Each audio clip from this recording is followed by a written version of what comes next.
हे WhatsApp बड़ी, मैं विपुल मिश्रा एक बार फिर से आप सबका बहुत बहुत स्वागत करता हूं आपके अपने परिवार अकाउंटिंग गुरु में। तो आज भैया हम लोग पढ़ने जा रहे हैं introduction of accounting chapter 1 class 11th। तो इंट्रोडक्शन ऑफ अकाउंटिंग की जब हम बात करते हैं, यानी अकाउंट के इस इंट्रोडक्शन की जब हम बात करेंगे, तो इसमें सबसे पहले जो आपका टॉपिक आता है वो ये आता है कि भाई हम अकाउंट पढ़ते क्यों हैं, यानी what is the basic definition of the accounting. 2 number का सवाल आएगा कि what is the definition of accounting. तो देखो आपके स्क्रीन पे ऑलरेडी लिखा है, आप इसका स्क्रीनशॉट ले लीजिएगा और हम आपको जो बताने जा रहे हैं इस पे थोड़ा सा ध्यान दीजिए। तो लिखा क्या है कि accounting is the art of identifying, recording, classification, summarising. मैं यहाँ पे हाईलाइट कर देता हूँ, आइडेंटिफाइंग, रिकॉर्डिंग, समराइजिंग, क्लासिफिकेशन, माफ करिएगा, classification, summarising of the transaction which are the financial nature and analyze, interpreting and communication the result thereof. It is also the language of the business। यानी यहाँ पे आपको accounting की definition के बारे में क्या किया गया है, बताया गया है। तो अब आपको यहाँ पर एक बात याद रखनी है, जैसे जो सबसे पहला पॉइंट है आपका, क्या पहला, आइडेंटिफाइंग। ये आइडेंटिफाइंग होता क्या है, आइडेंटिफाइंग होता क्या है, तो इसके लिए हम आपको एक छोटा सा एग्जांपल समझाते हैं। जैसे ये आपका बिजनेस है और इस बिजनेस को करने वाले हैं मिस्टर राम। भाई बिजनेस को रन करने वाले कौन है, mister Ram. Mister Ram is the owner. अब इनके पास एक व्यक्ति आया जिसका नाम है मिस्टर पुष्पा। तो पुष्पा भाई आए और कहे कि राम भैया मेरे को ये सामान चाहिए। तो राम ने कहा ठीक है भैया आप सामान ले लो। तो राम ने इनको 10 रुपए का सामान, इनकी दुकान पे क्या पड़ा था वो आप जान लीजिए, 10 रुपए का सामान बेचा और इधर से पुष्पा भाऊ को इन्होंने क्या कर दिया, सामान दे दिया और पुष्पा भाऊ ने एक करारी करारी नोट राम भाऊ को दे दी। ठीक है, यानी यहां पर अगर आप देखेंगे तो ये जो राम है ये आपका बन गया क्या, सेलर, और ये जो पुष्पा भाऊ है ये बन गया आपका क्या, परचेसर। क्या बन गया आपका, परचेसर। तो यहां पर इनके बीच में एक छोटा सा क्या बन रहा है, रिलेशन बन रहा है, और उसी रिलेशन को हम नाम देंगे ट्रांजैक्शन का। उसी रिलेशन को हम क्या नाम देंगे, ट्रांजैक्शन का। तो अगर आपसे किसी ने पूछा कि भैया ट्रांजैक्शन क्या होता है, तो आप एक सिंपल सी डेफिनेशन दीजिएगा कि transaction is the relation, transaction is the relation between purchaser and seller. Transaction is the relation between purchaser and seller, यानी सेलर और परचेजर के बीच का जो रिलेशन होता है उसी को हम ट्रांजैक्शन कहते हैं। और ये ट्रांजैक्शन अगर मॉनेटरी हैं, ये ट्रांजैक्शन अगर क्या है आपके, मॉनेटरी हैं। मॉनेटरी का मतलब है यहाँ पे पैसे की लेन देन। भैया या तो पैसा आपको आज मिलेगा या तो पैसा आपको बाद में मिलेगा, ठीक है, लेकिन उसमें पैसा कंसीडर होना चाहिए। तो इन्हीं मॉनेटरी ट्रांजैक्शन को हम अकाउंट की हेल्प से क्या करते हैं, रिकॉर्ड करते हैं। अकाउंट की हेल्प से हम क्या करते हैं, क्लासिफाई करते हैं। अकाउंट की हेल्प से हम क्या करते हैं, समराइज करते हैं। यानी आपने ये जो आइडेंटिफिकेशन वाला पहला पॉइंट पढ़ा था, तो आइडेंटिफिकेशन में यही आपको आइडेंटिफाई करना है कि ट्रांजैक्शन आपके मॉनेटरी हैं या ट्रांजैक्शन आपके नॉन मॉनेटरी हैं। यानी अगर आपने ट्रांजैक्शन आइडेंटिफाई कर लिया कि sir it is the monetary transaction, then आप रिकॉर्ड करो, क्लासिफाई करो, समराइज करो, नो डाउट। पॉइंट क्लियर हो गया। अब यहां पर एक पॉइंट आपको और समझना है, ये जो रिकॉर्डिंग का कॉन्सेप्ट यहां पे डाला गया है कि सर रिकॉर्डिंग कैसे किया जाएगा, तो अकाउंट में रिकॉर्डिंग के लिए आप आगे एक चैप्टर पढ़ेंगे जिसका नाम क्या है, जर्नल एंट्री। यानी with the help of the journal entry आप डाटा को, आप ट्रांजैक्शन को क्या करोगे, रिकॉर्ड करोगे। अब फिर एक सवाल आता है कि सर क्लासिफाई कैसे करेंगे, तो क्लासिफाई करने के लिए आप इस्तेमाल करेंगे लेजर का। आप इस्तेमाल करेंगे किसका, लेजर का। यानी with the help of the ledger data can be the classified, recorded data can be the classified.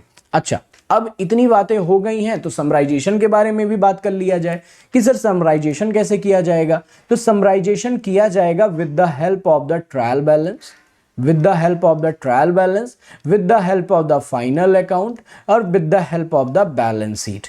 यानी ये वो फैक्टर हैं जो कि आप आगे के चैप्टर में क्या करोगे, पढ़ोगे। तो अगर आपसे एग्जाम में ये क्वेश्चन आया कि वो एक्सप्लेन द अकाउंटिंग, तो आप सीधा यही डेफिनेशन लिखना कि accounting is the art of identifying, recording, classification, summarizing of the transaction which are the financial nature, which are the financial nature। ठीक है, यहां तक अगर आप लिख देंगे तो आपका 2 नंबर मिल जाएगा। लेकिन सपोज करो कि यही क्वेश्चन आपका 4 नंबर में आ गया, तो अगर 4 नंबर में आ गया तो 3 लाइन और आप बढ़ा लीजिएगा। Then analyse interpreting and communicating the result thereof and account is also called the language of the business। ठीक है, अब ये सवाल जो आपके मन में आ रहा होगा कि सर एनालिसिंग, इंटरप्रेटिंग, कम्युनिकेटिंग, इसके बारे में तो आपने बताया नहीं। इसके बारे में हम आपको आगे अभी 5 मिनट के बाद बताएंगे, बस थोड़ा सा आप इंतजार कर लीजिए। फिलहाल जितना मैंने आपको बताया है वो आपको समझ में आया। मैंने शुरुआत में आपको बताया कि ट्रांजैक्शन क्या होता है, तो आपने कहा कि sir relation between the seller and purchaser, और ये ट्रांजैक्शन आपके कैसे होने चाहिए, मॉनेटरी होने चाहिए। ये ट्रांजैक्शन कैसे होने चाहिए, मॉनेटरी होने चाहिए। और अगर ट्रांजैक्शन मॉनेटरी है देन हम रिकॉर्ड करेंगे विद द हेल्प ऑफ, बोलो, जर्नल एंट्री, क्लासीफाई करेंगे with the help of ledger, summarise करेंगे with the help of the trial, final account और बैलेंस शीट। ठीक है, चलिए फिर अब थोड़ा सा आगे बढ़ते हैं, अपने दूसरे टॉपिक की तरफ चलते हैं। और हमारा दूसरा टॉपिक क्या है, आपका फीचर ऑफ अकाउंटिंग, यानी अकाउंट में कौन कौन सी ऐसे फीचर हैं, कौन कौन से ऐसे इंपॉर्टेंट्स हैं, कौन कौन से ऐसे फैक्टर हैं जो कि अकाउंट को एकदम बेस्ट बना देते हैं। तो देखो, सबसे पहला पॉइंट आपका क्या कहता है, पढ़िए जरा। कहता है accounting is the art as well as science. Accounting is the art as well as the science. अब आर्ट की जब आप बात कर रहे हो तो अभी अभी आपने पढ़ा कि अकाउंटिंग की सहायता से रिकॉर्डिंग होता है। अकाउंटिंग की सहायता से क्या होता है, रिकॉर्डिंग होता है। अकाउंटिंग की सहायता से आपका क्या होता है, क्लासिफिकेशन होता है। और अकाउंटिंग की ही सहायता से आपका क्या होता है, समराइजेशन होता है।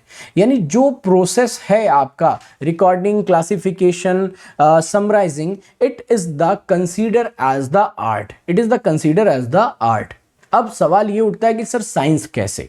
देखो, जब हम रिकॉर्डिंग की बात करेंगे, क्लासिफिकेशन की बात करेंगे या समराइजेशन की बात करेंगे, तो इसके लिए एक प्री प्रिंसिपल है। इन सब के लिए प्री डिटरमाइन आपके क्या है, प्रिंसिपल हैं। और ये प्री डिटरमाइन प्रिंसिपल हम लोग आपको चैप्टर 2 में पढ़ाएंगे, जब आपको हम अकाउंटिंग प्रिंसिपल नाम का चैप्टर पढ़ाएंगे। तो अकाउंटिंग प्रिंसिपल की सहायता से आप ये जान लोगे कि हम ये कार्य क्यों कर रहे हैं और इस कार्य को करने का ऑब्जेक्टिव क्या था और इस कार्य को करने से हमको क्या फायदा होगा। यानी साइंस की जब हम यहां पे बात करेंगे तो साइंस का मतलब होता है rule and regulation related to what I do. मतलब हम उस नियम की बात करेंगे, उन सिद्धांतों की बात करेंगे जो ये बताएगा कि हमको ये क्यों करना चाहिए और हम ये क्यों कर रहे हैं। ठीक है, तो हमारा सबसे पहला फीचर यही होता है कि accounting is the art as well as the science. Art जान लिया, साइंस सर प्रिंसिपल है, जो कि हम आपको चैप्टर 2 में बताएंगे। अब दूसरा पॉइंट क्या कहता है, देखिए जरा दूसरा फीचर क्या कहता है। कहता है recording the financial transaction only. अब जैसे मैंने आपको एक एग्जांपल अभी अभी समझाया था राम भाऊ और पुष्पा भाऊ वाला, तो वहां पे मैंने आपको बताया था कि इनके बीच में मॉनेटरी ट्रांजैक्शन है, यानी पैसे की लेन देन है, तो ही आपका मॉनेटरी ट्रांजैक्शन कहलाएगा। लेकिन सपोज करिए कि राम का बर्थडे था। अब राम के बर्थडे में पुष्पा आए और गिफ्ट देकर चले गए, तो क्या राम उसको अपनी किताबों में रिकॉर्ड करेगा कि नहीं रिकॉर्ड करेगा? थोड़ा सा दिमाग लगाइए और जवाब दीजिएगा। आंसर है सर रिकॉर्ड नहीं करेगा। क्यों नहीं करेगा? क्योंकि उस गिफ्ट का वैल्यूएशन ही वो नहीं कर पाएगा। तो जिस चीज का आप वैल्यूएशन नहीं कर पाए, जिस चीज की वजह से आपके कैश पे कोई भी इंपैक्ट ना पड़े, आपके मॉनेटरी पे कोई इंपैक्ट ना पड़े, ना तो बढ़े ना तो घटे, तो सीधी सी बात है वो आपके लिए नॉन फाइनेंशियल ट्रांजैक्शन होंगे। और नॉन फाइनेंशियल ट्रांजैक्शन कभी भी अकाउंट में रिकॉर्ड नहीं किए जाते। ये आपका डिमेरिट्स है। अकाउंट का एक सबसे बड़ा डिमेरिट्स यही है कि हम सिर्फ फाइनेंशियल ट्रांजैक्शन की रिकॉर्डिंग की बात करेंगे, नॉन फाइनेंशियल ट्रांजैक्शन की रिकॉर्डिंग की बात नहीं करेंगे। ठीक है, मतलब नॉन फाइनेंशियल ट्रांजैक्शन रिकॉर्ड नहीं होगा। Point 2 clear. पहला क्या कहता था कि account is the art as well as the science, दूसरा क्या कहता है कि account recording the financial transaction only. अब हम बात करते हैं अपने तीसरे फीचर की, और वो तीसरा फीचर आपका मॉनेटरी ही है। देखिए जरा क्या लिखा है, कहता है recording in the terms of the money. देखो हर एक चीज को मापने का एक तरीका है। अगर मैं आपसे कहूं कि भैया पानी कैसे मापा जाएगा, तो आप सीधा कहोगे सर लीटर में मापा जाएगा। मैं आपसे कहूं कि अगर आप कपड़ा लेने जाते हो तो कपड़ा कैसे मापा जाता है, तो आप कहोगे सर मीटर में मापा जाता है। तो ठीक उसी प्रकार जो हम फाइनेंशियल ट्रांजैक्शन की रिकॉर्डिंग की बात करेंगे, वो फाइनेंशियल ट्रांजैक्शन कैसे मापा जाएगा, मनी में मापा जाएगा। और मनी का मतलब है यहां पे 3 चीजों से, ध्यान दीजिएगा, मनी का मतलब है यहां पे कितने चीजों से, 3 चीजों से। और वो 3 चीजें क्या हैं सर, वो 3 चीजें क्या हैं, तो देखो वो 3 चीजें हैं आपकी, पहला बैंक बैलेंस, पहला क्या है आपका बैंक बैलेंस, दूसरा आपका नोट या फिर कॉइन, और तीसरा है आपका, पहला हो गया बैंक बैलेंस, दूसरा क्या है नोट और कॉइन। अच्छा नोट अलग, हाँ नोट को अलग लिख लीजिए, नोट, और लास्ट क्या है आपका कॉइन। ठीक है, तो अगर आपसे किसी ने पूछा कि अरे भैया जरा मनी बताओ, मनी में क्या क्या शामिल करोगे, तो मनी में आप ये 3 चीजें शामिल कर सकते हो। मनी में क्या कर सकते हो, ये 3 चीजें आप शामिल करोगे। पहला क्या है, बैंक बैलेंस शामिल करोगे अपना। अब बैंक बैलेंस का मतलब यार यहां पे सीधी सी बात है, आपका आपका saving account, current account, fixed deposit account, ये तीनों आपका कंसीडर कर लिया जाएगा। और जब आप नोट की बात करोगे तो आज आपके देश में जो करेंसी चल रही है, चाहे वो 1 रुपए से लेकर 500 रुपए तक है, तो वो आपका नोट में कंसीडर कर लिया जाएगा। और जब आप कॉइन की बात करोगे तो 1 रुपए के सिक्के से लेकर जितना सिक्का आपके देश में चल रहा है, वो कॉइन में कंसीडर कर लिया जाएगा। ठीक है, तो तीसरा फीचर हमारा क्या है, recording in the terms of the money. अब हम बात करते हैं चौथे फीचर की। तो देखो चौथा फीचर हमारा क्या है, classification of transaction. Classification of क्या, ट्रांजैक्शन। अब देखो एक चीज जानो, 1 2 3 4 5 6, ये देखो 1 2 3 4 5 6, देखो 6 के 6 फीचर आपको ऑटोमेटिक याद हो गए। 6 के 6 फीचर आपको ऑटोमेटिक याद हो जाएंगे। सर कैसे, अरे डेफिनेशन जो याद किए थे, डेफिनेशन क्या थी हमारी, जरा बताओ। Accounting is the art of identifying, recording, classification, summarising, then interpreting, analysis और कम्युनिकेशन। तो देखो आगे के फीचर भी तो यही हैं। आगे के फीचर क्या हमारे कुछ अलग हैं, आंसर है नहीं। देखो classified the transaction, summarise the transaction, analyse the transaction, interpreting the result और कम्युनिकेटिंग द रिजल्ट। ठीक है, अब यहां पर मैंने आपसे क्या कहा था, समराइजेशन के बारे में तो मैंने आपको बता दिया था। अब बात करते हैं एनालिसिस की। तो एनालिसिस का मतलब होता है विश्लेषण करना, तुलना करना, कंपैरिजन करना। और ये जो कंपैरिजन किया जाएगा, ये कंपैरिजन किया जाएगा आपका ईयर बाय ईयर, यानी past, present, future. Past, present और फ्यूचर, इन तीनों को कंपेयर किया जाएगा। भाई आपका जो बुक्स ऑफ अकाउंट है, आपने 2010 में स्टार्ट किया था, 2023 चल रहा है, तो क्या पोजीशन उस समय थी, अब पोजीशन आपकी बेटर है या पोजीशन आपकी खराब है, या 2025 में हमारी पोजीशन क्या होगी। तो पास्ट, प्रेजेंट, फ्यूचर को आप कंपैरिजन करेंगे, और उसी पास्ट, प्रेजेंट, फ्यूचर का जो कंपैरिजन है वो आपका एनालिसिस कहलाता है। और इस एनालिसिस में कई सारी चीजें आती हैं, जैसे आपका रेशियो आता है जो आप क्लास 12th में पढ़ेंगे, बजट आता है जो आप ग्रेजुएशन में पढ़ेंगे, बीईपी रेशियो आता है, ये भी आप ग्रेजुएशन में पढ़ेंगे। तो कई सारे ऐसे फैक्टर हैं, कई सारे ऐसे एलिमेंट हैं जिसकी हेल्प से आप एनालाइज कर सकते हैं। और मैं आपको कमाल की एक बात बताऊं, ये जो एनालिसिस है, इंटरप्रिटेनिंग है, ये मैनेजमेंट का पार्ट है। ये किसका पार्ट है, आपका मैनेजमेंट का पार्ट है। तो आपको वैसे ही परेशान होने की आवश्यकता नहीं है। क्लास 11th में इसका कोई भी रोल नहीं है, बस आपको याद रखना है।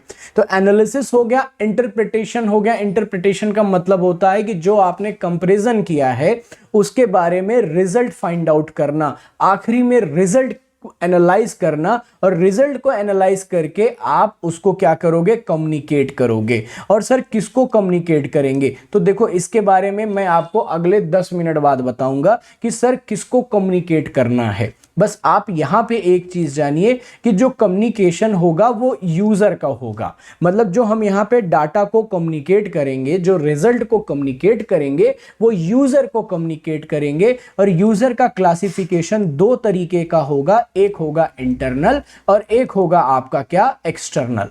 ठीक है, तो अभी बस 5 मिनट का 10 मिनट का आप समय दीजिए। अभी हम इस यूजर को क्या करेंगे, पूरा 1 बाय 1 एक्सप्लेन करेंगे। Is that clear? तो आपका फीचर कंप्लीट हो गया। पहला फीचर क्या कहता है, मेरे साथ याद करिए। देखो एग्जाम में क्वेश्चन, बहुत इंपॉर्टेंट क्वेश्चन है, accounting is the art as well as the science. दूसरा, रिकॉर्डिंग द फाइनेंशियल ट्रांजेक्शन। तीसरा, recorded in the terms of the money. चौथा, क्लासिफिकेशन द ट्रांजेक्शन। पांचवा, summarising the transaction, analysis, interpreting the result, then last आपका क्या, communicating the result. I hope आपको ये चीजें समझ में आ गई होंगी। यानी दूसरा टॉपिक हमारा यहीं पे क्या होता है, कंप्लीट होता है। स्क्रीनशॉट आप ले लीजिए, बाद में आप इसको नोट कर लीजिएगा। अब हम अगले टॉपिक की तरफ चलते हैं और अगला टॉपिक हमारा क्या है, देखिए हमारी स्क्रीन पे आ गया है। और अगला टॉपिक हमारा क्या है, ऑब्जेक्टिव ऑफ द अकाउंटिंग। अगला टॉपिक हमारा क्या है, ऑब्जेक्टिव ऑफ अकाउंटिंग। तो सर अकाउंटिंग का ऑब्जेक्टिव भी कुछ होता है। अरे यार, ऑब्जेक्टिव का मतलब उद्देश्य, हम अकाउंटिंग कर क्यों रहे हैं। तो मैंने अभी अभी आपको कुछ देर पहले बताया कि अकाउंटिंग जो होता है वो लैंग्वेज ऑफ बिजनेस होता है। अकाउंटिंग क्या होता है भाई, अभी अभी आपने डेफिनेशन में उस डेफिनेशन को पढ़ा था कि नहीं पढ़ा था, पढ़ा था ना। तो आपने कहा, क्या कहा कि sir accounting is the language of the business. तो उसी लैंग्वेज ऑफ बिजनेस की हेल्प से हम इसके ऑब्जेक्टिव को क्या करेंगे, आइडेंटिफाई करेंगे। तो देखो सबसे पहला ऑब्जेक्टिव क्या है, आइए मेरे साथ पढ़िए। ये हमारा पहला ऑब्जेक्टिव है और पहला ऑब्जेक्टिव हमारा क्या कहता है कि टू कीप द सिस्टमैटिक, एक मिनट, बस 1 मिनट का समय दीजिए, स्क्रीनशॉट ले लीजिए तब तक आप लोग इसका।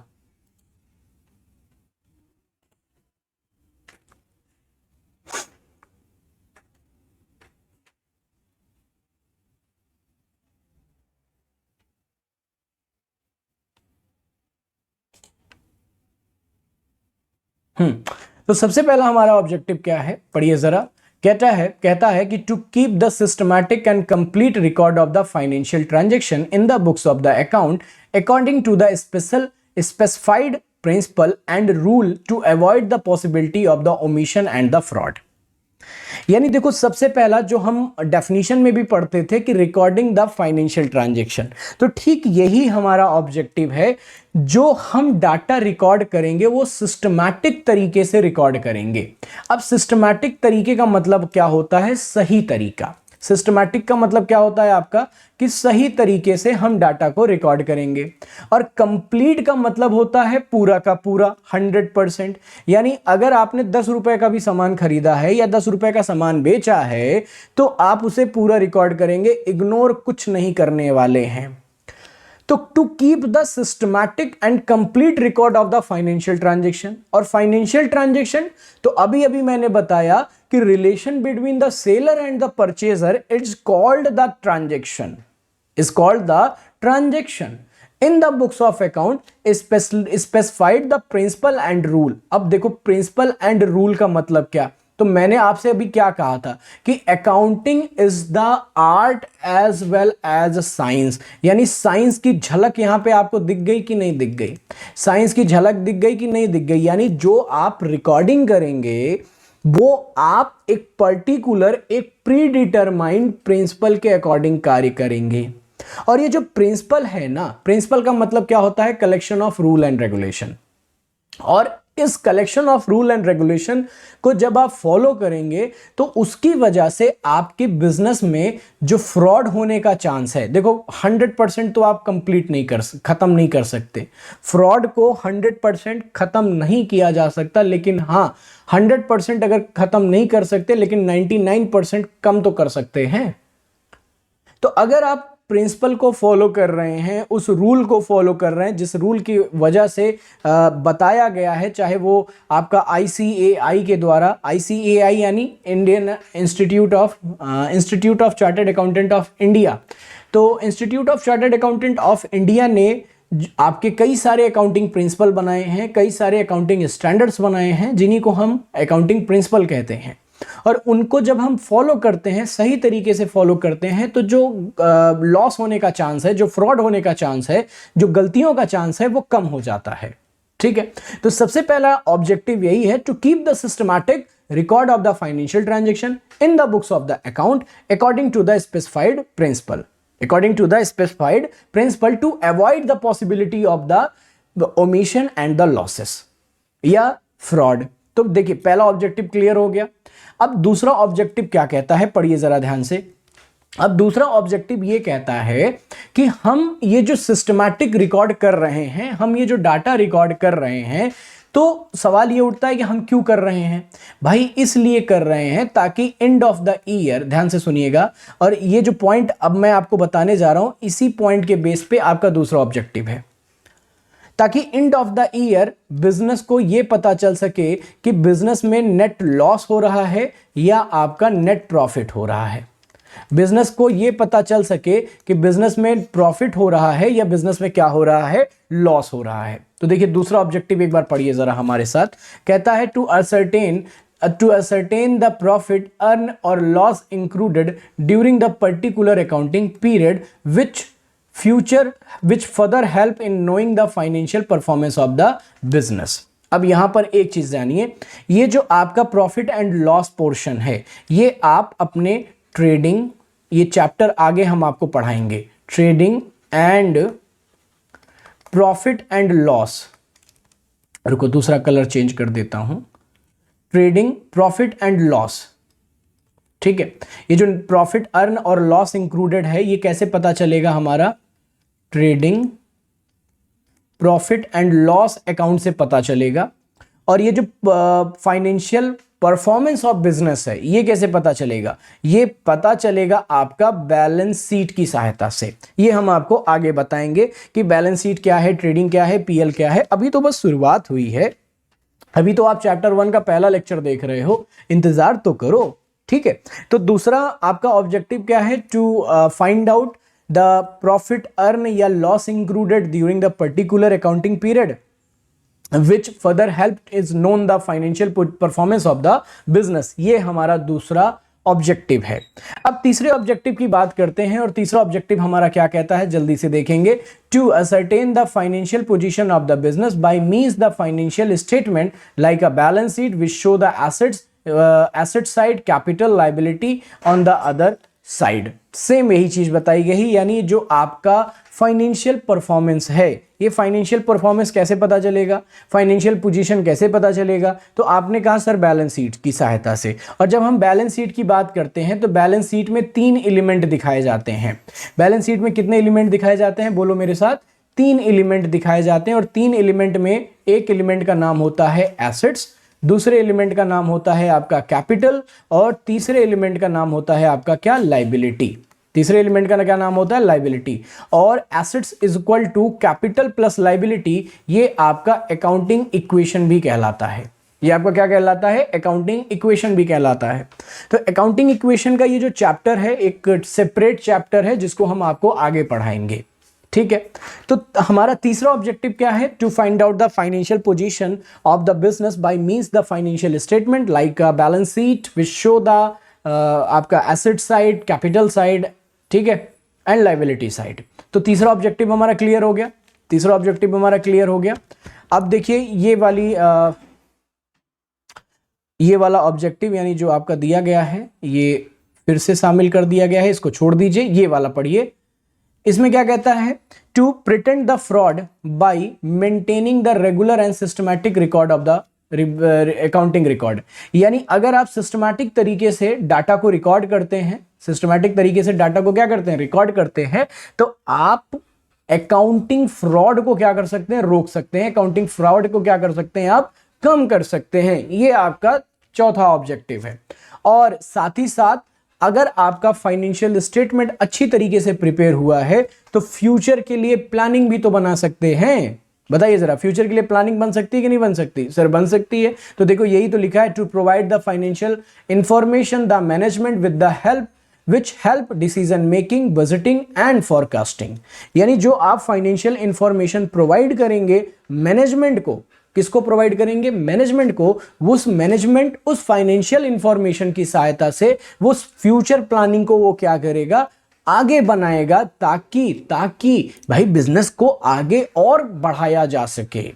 ठीक है, तो these are the basic objective of the accounting. एक बार जल्दी से हम रिवीजन कर लेते हैं। सबसे पहला ऑब्जेक्टिव क्या था? To keep the systematic and complete record, to ascertain the profit और loss earn during the year. तीसरा क्या था? कि to know the financial performance, to pretend the fraud by maintaining the regulation and systematic accounting record. और फिर last क्या था? Providing the information to management with the help in making decision, budgeting and forecasting. तो these are the objective of the accounting. अब हम बात करेंगे आगे, और अगला टॉपिक हमारा क्या है जल्दी से देख लीजिए। और वो अगला टॉपिक हमारा क्या है? Advantage of accounting. तो जरा जल्दी से बता दीजिए, ये वाला टॉपिक खत्म, ये वाला समझ में आ गया कि नहीं आ गया? भाई कमेंट आप जरूर करिएगा। अगर आप इस लेक्चर को बाद में देख रहे हैं तो आप जरूर हमें कमेंट करिएगा। साथ ही साथ जो हमारा ऐप है, अकाउंटिंग गुरु ऐप है, उसको आप डाउनलोड कर लीजिए और वहां से आप अपने आगे की जर्नी है, इस चैप्टर की, इस क्लास की जो जर्नी है उसको बहुत स्मूथली से आप कर पाएंगे। ठीक है, जो ऐप का लिंक है वो नीचे डिस्क्रिप्शन बॉक्स में दिया गया है। चलिए नेक्स्ट देखते हैं, और वो है हमारा क्या? Advantage of accounting. Advantage of accounting मतलब क्या है सर? अरे अकाउंटिंग की वजह से क्या क्या लाभ होगा? तो देखो, जो आपका ऑब्जेक्टिव था, अगर आप उसके जगह लिखना चाहते हो तो वो भी लिख सकते हो, बस थोड़ा सा आपको शब्दों को बदल देना है। जो आपका फीचर था वो भी एडवांटेज में लिख सकते हो, बस थोड़ा सा आपको फीचर को क्या कर देना है? बदल देना है। आइए देखते हैं। देखो सबसे पहला ऑब्जेक्टिव क्या कहता है? To provide the information which useful to the management for making the economical decision. तो बताओ, ये ऑब्जेक्टिव का लास्ट वाला टॉपिक, लास्ट वाला पॉइंट नहीं लग रहा है? बताओ जरा जल्दी से, लास्ट वाले पॉइंट की तरह नहीं लग रहा है? सर लग रहा है। तो provide information which is useful to the management for making the economical decision. अरे यार, इकोनॉमिकल डिसीजन का मतलब यहां पर यह होता है कि आपको ज्यादा से ज्यादा प्रॉफिट कैसे हो। इकोनॉमिकल का मतलब होता है पैसा। ठीक है, इकोनॉमिकल का मतलब यहां पे किससे है? आपके पैसे से है। फिर अगला पॉइंट आपका कहता है टू इट हेल्प ओनर। एक मिनट, थोड़ा सा मैं हाइलाइटर का कलर चेंज कर दूं। हाँ, ये रहा। कहता है it help the owner to compare one year result which those to other year located the factor which lead to change. यानी अकाउंटिंग की सहायता से ओनर को यह पता चल जाता है कि उसने जो पैसा लगाया है बिजनेस में वो कितना बढ़ रहा है। अरे बढ़ भी रहा है कि नहीं बढ़ रहा है? भाई आप शेयर मार्केट में देखते हो ना, लोग पैसा लगाते हैं, तो लगाते हैं दिन भर कंपेयर करते हैं, इंट्रा ट्रेडिंग करते हैं और रात को शाम को बेच के पैसा कमा लेते हैं। या तो प्रॉफिट होता है या तो उनको लॉस होता है। ठीक यही कहानी है आपकी अकाउंटिंग की। अकाउंटिंग की सहायता से ओनर को यह पता चल जाता है कि उसका पैसा, उसका कैपिटल बढ़ रहा है कि नहीं बढ़ रहा है। ये आपकी अगली मेरिट है। फिर कहता है to provide the information about the financial position of the business by means of the balance sheet which show the assets one side, capital liability the other side। देखो ऑब्जेक्टिव का तीसरा पॉइंट आ गया कि नहीं आ गया? और ठीक उसी तरीके से it help to keep systematic and complete record of the business transaction in the books of the account according to the specified principle rule which accept by the court as a evidence। यानी objective का पहला point. Sir क्या हम वही लिख दें काम बन जाएगा? आंसर है बिल्कुल काम बन जाएगा। क्यों नहीं बनेगा भाई? बस आपको शब्दों को थोड़ा सा हेर फेर करना है, बाकी कुछ चेंज नहीं करना है।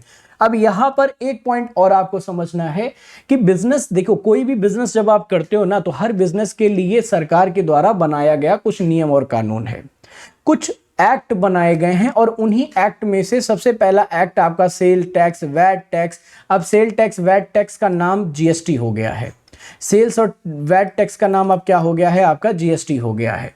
ठीक है, यानी जीएसटी की कितनी लाइबिलिटी हो रही है बिजनेस को लेकर, या इनकम टैक्स की कितनी लाइबिलिटी हो रही है बिजनेस को लेकर, तो इसके बारे में भी आपको अकाउंटिंग क्या करेगा, इंफॉर्मेशन प्रोवाइड करेगा। और साथ ही साथ एक लास्ट पॉइंट और देख लीजिए, लास्ट एडवांटेज देख लीजिए, properly maintain the account with the help of the business entity to determine the proper purchase price, providing the information which use to management to making the economical decision. भाई सीधी सी बात है, अगर आप सारा data अच्छे से रिकॉर्ड किए रहेंगे तो आपको ये पता रहेगा ना कि परचेजिंग प्राइस क्या है, और परचेजिंग प्राइस में क्या क्या हम उसमें ऐड कर रहे हैं, जिसकी वजह से हमारा मार्केट का सेलिंग प्राइस क्या आता है। क्योंकि आपको अच्छे से पता है कि जब हम सेलिंग की बात करते हैं तो सेलिंग का मतलब होता है कॉस्ट प्लस प्रॉफिट।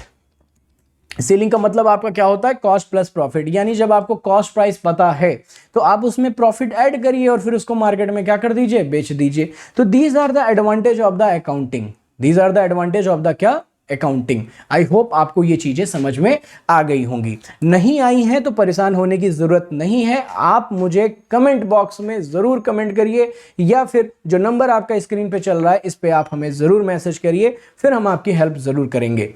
अब फिर हम नेक्स्ट टॉपिक की तरफ चलते हैं। देखो एडवांटेज हो गया, अब एडवांटेज के बाद हम थोड़ा सा लिमिटेशन देख लेते हैं। लिमिटेशन का मतलब होता है कमियां। सर कमियां भी होती हैं अकाउंटिंग में, क्यों नहीं होती भाई, हर जगह पे कमी है, हमारे अंदर कमी है, आपके अंदर कमी है, तो सीधी सी बात है अकाउंट के अंदर भी तो कमी होगी। तो देखो सबसे पहली कमी क्या है, सबसे पहली कमी क्या है, देखिए जरा, कहता है इट इज द हिस्टोरिकल, एक बार देखिए, कहता है कि it is the historical in nature, it do not reflect the current worth of the business. Current worth of the business मतलब क्या है, जो अकाउंटिंग की जब हम बात करते हैं तो अकाउंटिंग आपके करंट सिनेरियो पे वर्क नहीं करता भाई, करंट ट्रेंड पे वर्क नहीं करता, वो पुराने रिकॉर्डिंग पे कार्य करता है। यानी अगर आपने 1 लाख रुपए का सामान खरीदा है अभी 10 दिन पहले, अब मार्केट में उसका दाम 80,000 हो जाए, तो आप अपनी किताब में तो 1 लाख रुपए दिखा रखे हो ना, आप अपनी किताब में कितना रुपए दिखा रखे हो, 1 लाख रुपए दिखा रखे हो। अब मार्केट में उस प्रोडक्ट का प्राइस या तो बढ़ सकता है या तो घट सकता है। अगर बढ़ेगा तो भी आप रिकॉर्ड नहीं कर सकते, घटेगा तो भी आप रिकॉर्ड नहीं कर सकते। यानी आप उस प्रोडक्ट की एक्चुअल कॉस्ट को कभी भी आइडेंटिफाई नहीं कर पाओगे, क्योंकि अगर ट्रेंड इफेक्ट किया तो आप तो रिकॉर्डिंग एविडेंस के बेस पे कर रहे हो ना। हमेशा एक बात याद रखिएगा कि जो रिकॉर्डिंग की जाती है, जो आप आगे जर्नल एंट्री करेंगे, जो आप रिकॉर्डिंग का प्रोसेस सीखेंगे, वो बाउचर के बेस पे करेंगे। और बाउचर में अगर 1 लाख रुपया लिखा है तो वो 1 लाख ही लिखा जाएगा। अब मार्केट में उसका क्या प्राइस है, बढ़ा है कि घटा है, उससे आपको कोई मतलब नहीं है। तो ये आपका डिसएडवांटेज है। क्यों? क्योंकि अगर बढ़ा और आप उसी घटे वाले पॉइंट पे लिख रहे हो, घटे वाले अमाउंट पे लिख रहे हो, तो आप तो लॉस दिखा रहे हो ना। आप क्या दिखा रहे हो? लॉस दिखा रहे हो। लेकिन अगर घट गया उस प्रोडक्ट का प्राइस तो आप ज्यादा दिखा रहे हो, तो भी कमी है। तो यानी सबसे पहला डिसएडवांटेज यही होता है कि हम रिकॉर्डिंग हिस्टोरिकल कॉस्ट के बेस पर करते हैं, करंट कॉस्ट के बेस पर नहीं करते हैं। दूसरा पॉइंट क्या कहता है कि more over the figure given in the financial statement ignore the effect of change in the price level. देखिए यही बात तो मैं बार बार कर रहा हूं, यही बात तो इतनी देर से कर रहा हूं। यानी आप उस प्राइस लेवल के चेंज को, उस मार्केट के चेंज को इग्नोर करोगे। हम नहीं कह रहे हैं, अकाउंट कहता है, हम नहीं कह रहे हैं। आप कहोगे कि सर आप ही कह रहे हो। अरे भैया हम कुछ नहीं कर रहे हैं, हम ना कुछ कह रहे हैं, अकाउंट कहता है।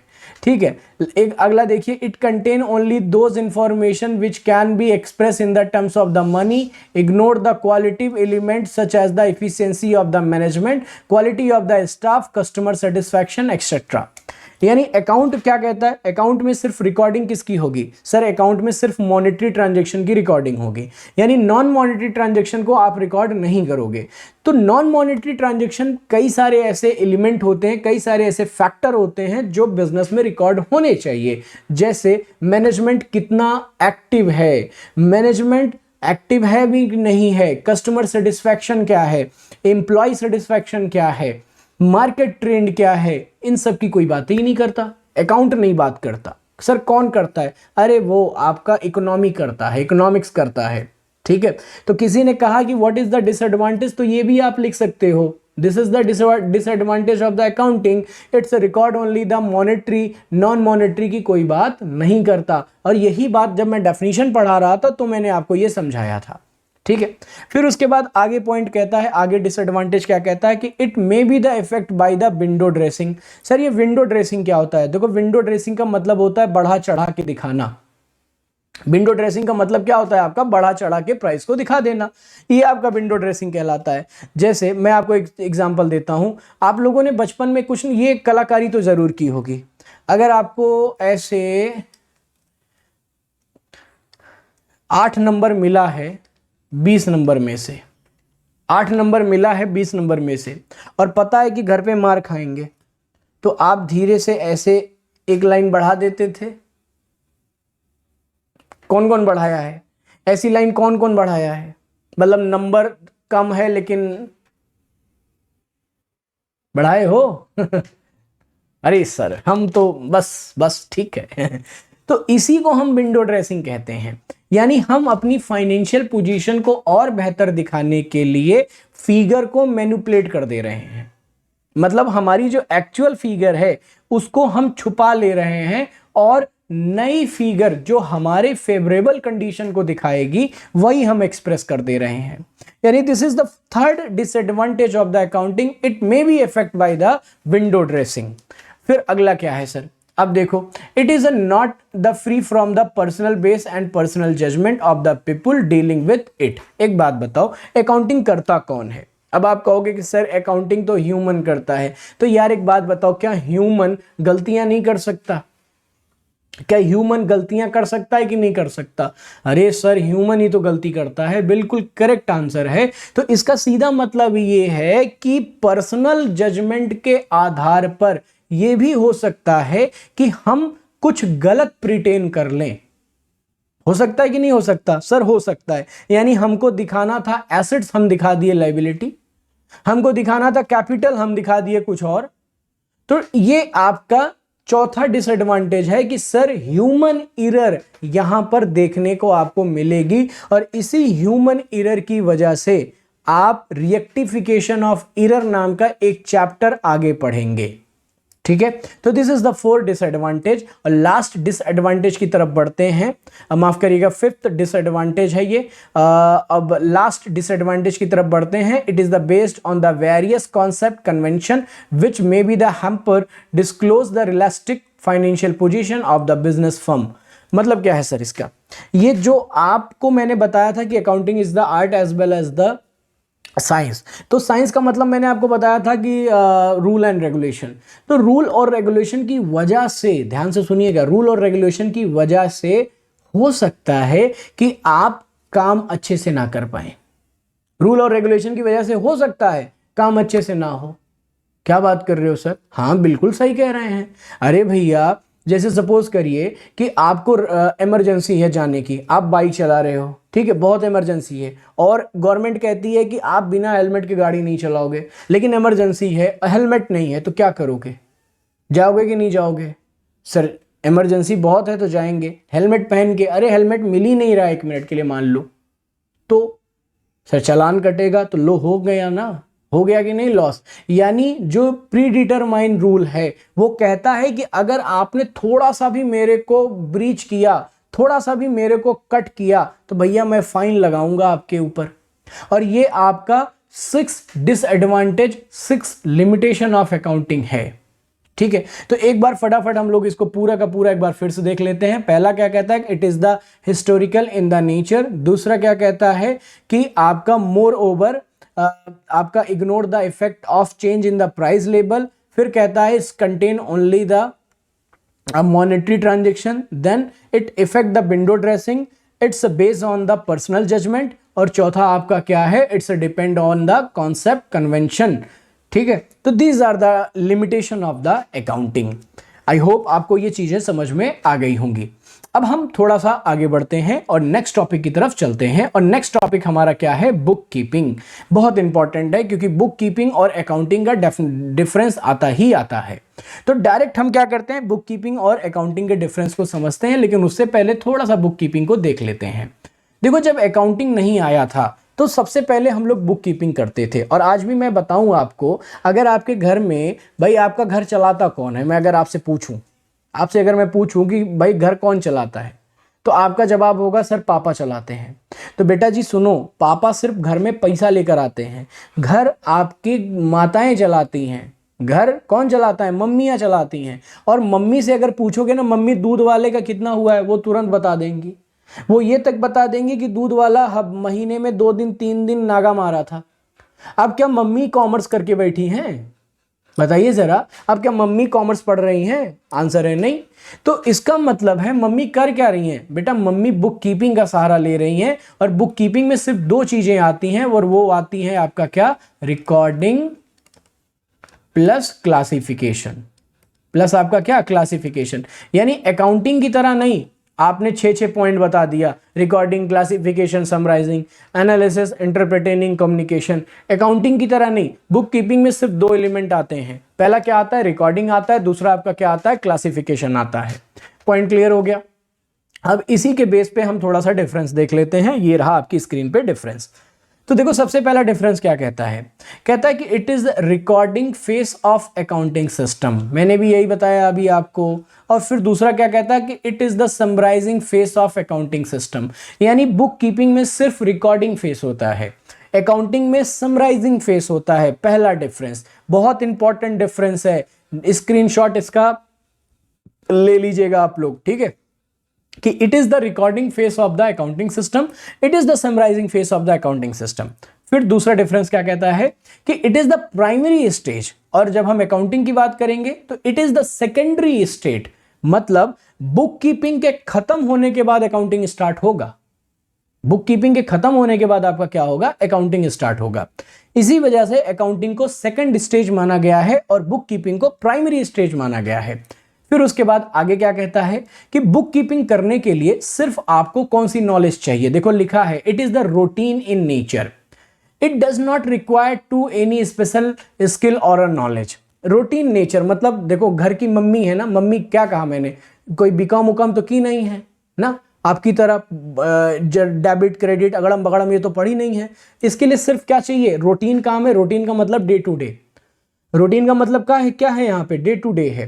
तो कोई भी स्पेशल नॉलेज की आवश्यकता नहीं है बुक कीपिंग में। लेकिन जब हम अकाउंटिंग की बात करते हैं तो अकाउंटिंग में भाई साहब it is the analytical in nature और special skill and knowledge are required. Accounting के लिए स्पेशल नॉलेज और नॉलेज के साथ साथ स्किल भी आपके लिए क्या है? रिक्वायर्ड है। फिर उसके बाद अगला एक पॉइंट कहता है कि बुक कीपिंग किसके द्वारा किया जाएगा? तो बुक कीपिंग आपका जूनियर स्टाफ के द्वारा किया जाएगा और अकाउंटिंग आपका सीनियर स्टाफ के द्वारा किया जाएगा। फिर आगे एक लास्ट टॉपिक है, लास्ट पॉइंट है, लास्ट डिफरेंस है क्या? कि बुक कीपिंग कभी भी कंप्लीट पिक्चर नहीं देता। देखो लिखा है it does not give the complete picture of the financial condition of the business unit. लेकिन जब हम अकाउंटिंग की बात करते हैं तो accounting give the complete picture of the financial condition of the business unit. Alright, point clear हो गया? तो देखो फटाफट एक बार फिर से देख लेते हैं। अगर आपसे ये डिफरेंस आता है तो याद कर लीजिएगा। सबसे पहला क्या है कि bookkeeping is the recording phase, accounting क्या है? It is the summarising phase. Bookkeeping primary stage, ये क्या है? Secondary stage. फिर बुक कीपिंग क्या है सर? रूटीन इन नेचर है, does not required to special knowledge और स्किल। लेकिन ये आपका एनालिटिकल नेचर का है तो इसकी वजह से इसके लिए स्पेशल स्किल और नॉलेज की आवश्यकता है। बुक कीपिंग जूनियर स्टाफ के द्वारा किया जाता है, अकाउंटिंग सीनियर स्टाफ के द्वारा किया जाता है। बुक कीपिंग कभी भी complete picture of financial condition नहीं देता, लेकिन हाँ अकाउंटिंग आपका कंप्लीट पिक्चर ऑफ अकाउंटिंग देता है, complete picture of the financial condition of business unit accounting ही प्रोवाइड करता है। तो these are the basic difference between the book keeping and the accounting. I hope ये चीजें आपको समझ में आ गई होंगी। जल्दी से आप अगर चीजें समझ में आ रही हैं तो कमेंट जरूर करके जाइएगा। पूरा लेक्चर अगर आप देख लीजिए तो आपको ये चैप्टर 1 पूरा का पूरा आपका क्या हो जाएगा? कंप्लीट हो जाएगा, जो आपके एग्जाम में आने वाला है। आइए फिर हम आप आगे बढ़ते हैं और नेक्स्ट देखते हैं type of the accounting information. ये थोड़ा सा पॉइंट अच्छा है क्योंकि टाइप ऑफ अकाउंटिंग इंफॉर्मेशन मतलब कौन कौन से वो अकाउंटिंग इंफॉर्मेशन है जिसकी सहायता से हम अपने बिजनेस यूनिट की कंडीशन को जानेंगे। तो देखो सबसे पहला आपका क्या लिखा है, पढ़िए जरा यहाँ पे क्या लिखा है। कहता क्या है कि information related to the profit loss, information related to the profit and loss, फिर कहता है information related to the financial position, और फिर scheduling the note and forming the part of the balance sheet. मतलब क्या है, जब हम अकाउंटिंग इंफॉर्मेशन की बात करते हैं तो अकाउंटिंग इंफॉर्मेशन में आपका मतलब क्या होता है, आपके प्रॉफिट एंड लॉस को लेकर आता है, साथ ही साथ आपके फाइनेंशियल, यहां पे मैं लिख दे रहा हूं अकाउंटिंग इंफॉर्मेशन में जो सबसे पहला रहेगा वो आपके फाइनेंशियल परफॉर्मेंस को एक्सप्रेस करेगा, फाइनेंशियल परफॉर्मेंस को एक्सप्रेस करेगा। फाइनेंशियल परफॉर्मेंस कैसे एक्सप्रेस किया जाएगा sir, trading account and profit and loss account की सहायता से। दूसरा फाइनेंशियल इंफॉर्मेशन क्या है, दूसरा फाइनेंशियल इंफॉर्मेशन है आपका फाइनेंशियल पोजीशन। क्या है आपका फाइनेंशियल पोजीशन, और फाइनेंशियल पोजीशन कैसे पता चलेगा, आपके बैलेंस शीट की सहायता से। ठीक है, किसकी सहायता से, बैलेंस शीट की सहायता से। और बैलेंस शीट में ही कुछ फुट नोट रहते हैं। क्या रहते हैं आपके, फुट नोट रहते हैं। सर ये फुट नोट क्या होते हैं, देखो फुट नोट का मतलब होता है वो पॉइंट, वो नोट जिसकी सहायता से आपने ये आपका फाइनेंशियल स्टेटमेंट या फाइनेंशियल परफॉर्मेंस क्या किया है, प्रोवाइड बनाया है। यानी वो इंपॉर्टेंट पॉइंट जो आप अपने यूजर को बताना चाहते हैं वो आप कहाँ नोट डाउन कर सकते हो, अपने फुट नोट में आप एक्सप्रेस कर सकते हो। क्लियर हो गया, तो एक बार पढ़ लीजिए क्या लिखा है। कहता है information relating to the profit and loss, income statement show the net profit business operation of the firm during the particular accounting period. Then उसके बाद information relating to the financial position, that is balance sheet, it show the assets one side and capital and liability is the other side. और footnote के बारे में भी यही चीज बताई गई है कि schedule and the foot note forming the part of the balance sheet and income and statement give the detail of the various item show in both of them. ठीक है, यही चीज मैंने अभी आपको बताई। ठीक, चलो फिर स्क्रीनशॉट ले लीजिएगा इसका, देखो नोट्स बना लीजिए इसका। ठीक है, इसका आप लोग क्या बना लीजिए, नोट्स बना लीजिए। हम आपको आने वाले हर एक चैप्टर के बारे में बताएंगे, हर एक चैप्टर को पढ़ाएंगे। क्लास 11th सुन लीजिए, पूरा का पूरा हम आपको पढ़ाएंगे। ठीक है, चलो अब नेक्स्ट टॉपिक हमारा क्या है, branch of accounting. Next topic हमारा क्या है भाई, ब्रांच ऑफ अकाउंटिंग। ये ब्रांच ऑफ अकाउंटिंग क्या है, बहुत इंपॉर्टेंट है, सुन लीजिए। देखो ब्रांच ऑफ अकाउंटिंग में जो सबसे पहला ब्रांच हमारा आता है वो है आपका फाइनेंशियल अकाउंटिंग, दूसरा हमारा क्या है, कॉस्ट अकाउंटिंग, तीसरा है मैनेजमेंट अकाउंटिंग, चौथा है सोशल रिस्पॉन्सिबिलिटी अकाउंटिंग, और आपका चौथा है टैक्स अकाउंटिंग। लेकिन अब ये हम पढ़ेंगे लेक्चर नंबर 2 में, अभी नहीं पढ़ने वाले। लेक्चर नंबर 1 कंप्लीट हुआ है यहाँ पे, अब हम लेक्चर नंबर 2 क्या करेंगे, कल बताएंगे आपको। ठीक है, ये कब पढ़ेंगे हम, लेक्चर नंबर 2 में। ठीक, तो अभी लेक्चर नंबर 1 में हमने क्या क्या कवर किया, एक बार ये पूरा का पूरा देख लेते हैं। एक बार देख लीजिए, शुरुआत से शुरू करते हैं। मैंने आपको शुरुआत में डेफिनेशन ऑफ अकाउंटिंग बताया, ठीक है, फिर फीचर ऑफ अकाउंटिंग बताया, ये दूसरा topic. Then objective of accounting बताया, advantage of accounting, limitation of the accounting, book keeping, difference between the book keeping and accounting, फिर type of the accounting information. ठीक है, तो ये सारी चीजें हम लोगों ने हमने आपको क्या किया है, lecture number 1 class 11th introduction of account chapter 1 में आपको ये बताया है। आई होप आपको ये चीज़ें समझ में आई होंगी। आप हमारे दूसरे लेक्चर को देखना बिल्कुल ना भूलिए, और दूसरे लेक्चर के लिए आप हमें ज़रूर कमेंट करिए अगर आपको लेक्चर नहीं मिल रहा है। आप हमारे ऐप को ज़रूर डाउनलोड करिए, क्योंकि उसी ऐप की सहायता से आप अपने आगे के सफ़र को ज्वाइन कर पाएंगे, आप आगे के चैप्टर्स को उसमें पढ़ पाएंगे। आई होप आपको क्लास समझ में आई, और अगर नहीं भी आई तो आप हमें कमेंट करके अपने फीडबैक ज़रूर दीजिए। समझ में आया हो तो भी बताइए, नहीं समझ में आया हो तो भी बताइए।